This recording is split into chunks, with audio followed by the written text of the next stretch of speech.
Para que orar? Para que falar com Deus se Ele é onisciente, Ele sabe de todas as coisas? E se eu não orar especificamente, se eu não for específico, Ele não vai me responder? Dois grandes enganos do evangelicalismo. Então, se Ele é onisciente, por que eu tenho que orar? Você precisa aprender que a oração serve para mim, não é para Deus. Se eu orar, Ele é mais poderoso, se eu não orar, Ele é menos poderoso? Não. A oração serve para mim, vai mudar a mim, não a Deus, ok? Se você ler Mateus 7, de 1 a 5, de 1 a 6, Jesus vai estar falando ali da perseverança na oração. Preste atenção, querido. A minha mãe está doente. A vontade de Deus é curar a minha mãe ou recolher a minha mãe? Eu não sei. Eu vou orar. Se for da vontade de Deus para curá-la, o Espírito Santo então vai trazer um alívio no meu coração. E se for a vontade de Deus recolher a minha mãe, o Espírito Santo vai trazer um conforto. Você está entendendo que a oração serve para mim? Agora, eu como psicanalista e professor de psicanálise, Freud deu o nome para a psicanálise de talking cure. Porque quando nós falamos, nós colocamos para fora, na maioria das vezes a gente já melhora, já sente um alívio. Então eu estou passando por uma situação. Quando eu oro, quando eu falo com Deus, aquilo está servindo para mim. Está trazendo um alívio para o meu coração. Muitas vezes na sessão eu falo, o paciente fala, eu falo, ele fala, eu falo. Mas tem vezes que eu não falo nada. Do primeiro minuto ao último minuto da sessão, o paciente falou. Eu fiquei calado o tempo todo. Ele sai assim: nossa, a sessão foi maravilhosa, você é muito bom, você é excelente, como você me ajudou? Eu fico assim, eu não falei nada. A pessoa só foi curada pela fala. Houve o talking cure, entendeu? 2.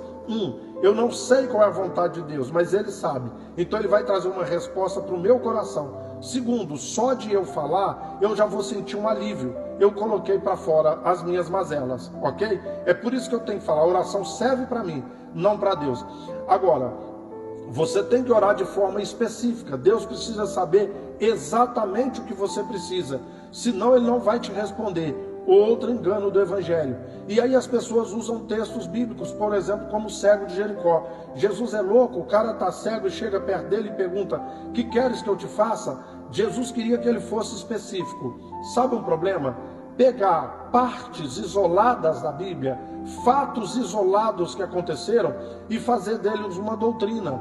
Essa é a doutrina, esse é o modo de agir. É assim que tem que fazer por todo o tempo, enquanto você estiver vivo. Não, foi assunto específico.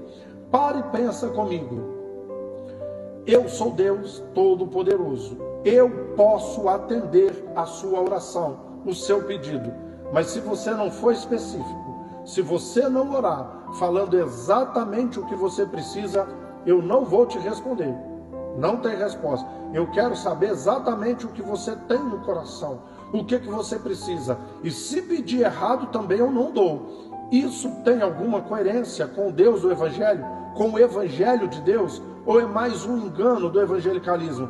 É pegar textos sem contexto e fazer desse texto sem contexto uma doutrina. Isso faz algum sentido? Se eu orar quando você for pedir, fale especificamente com Deus, senão Ele não vai te responder, entende?